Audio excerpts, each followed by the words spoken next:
में आयोजित हुई। बैठक में कुर्मी जाति को अनुसूचित जाति में शामिल करने और कुरमाली भाषा को संविधान की 8वीं अनुसूचित जनजाति में शामिल करने की मांग की गई। डुमरी के चैनपुर पंचायत भवन में कुर्मी समाज की गिरिडीह इकाई के लोगों ने एक बैठक का आयोजन किया।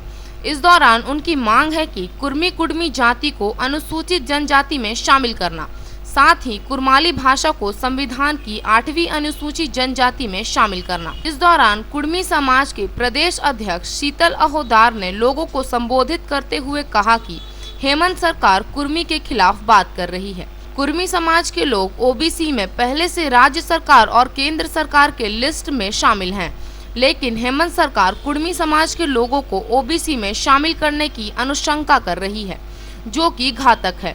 उन्होंने कहा कि रघुवर सरकार में जब इस मामले को उठाया गया था और एक प्रस्ताव लाया गया था, उस समय हेमंत सोरेन ने सबसे पहले कुर्मी समाज को अनुसूचित जनजाति में शामिल करने के लिए हस्ताक्षर किया था। लेकिन अब हेमंत सोरेन झारखंड में मुख्यमंत्री बन गए हैं, तो वे कुर्मी समाज के लोगों के साथ वादा खिलाफी करने का काम कर रहे हैं।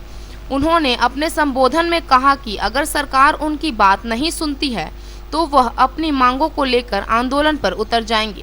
इस दौरान बड़ी संख्या में कुर्मी समाज के लोग मौजूद थे।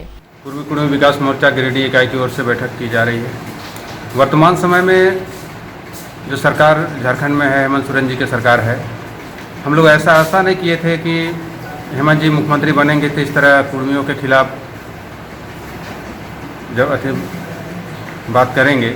लेकिन अभी वर्तमान समय में जो ओबीसी के लिए अनुशंसा की गई है, उनको जानकारी होना चाहिए कि ओबीसी में कुर्मी जाति पहले से ही भारत सरकार की लिस्ट में भी पहले से है और राज्य सरकार की लिस्ट में भी पहले से है। उसके बावजूद फिर से अनुशंसा करना ये कुर्मियों के लिए घातक साबित हो रहा है। वो चाल कर खेल रहे हैं हम लोग के लिए। उनको ये भी जानकारी होना चाहिए, पिछले सरकार में जब हम लोग इस मांग को उठा रहे थे कि कुर्मी को अनुसूचित जनजाति की सूची में सूचीबद्ध किया जाए और एक मांग पत्र दिया जा रहा था रघुवर दास जी को, और उस मांग पत्र में सबसे पहला नंबर पर उन्होंने साइन किया है कि हाँ कुर्मी को एसटी में शामिल किया जाएगा। और जब उनकी बारी आई है तो ओबीसी में अनुशंसा कर रहे हैं। सीधा कुर्मियों पे धोखा हो रहा है। हम लोग किसी कीमत पे बर्दाश्त नहीं करेंगे। अभी तक उन्होंने ओबीसी का जो प्रस्ताव आया उसको अपने पास रखे हुए हैं, अभी केंद्र सरकार को दिए नहीं हैं। मेरा उनसे आग्रह है कि आप केंद्र सरकार को कुर्मी को एसटी में शामिल करने के लिए अनुशंसा करें, ना कि ओबीसी में।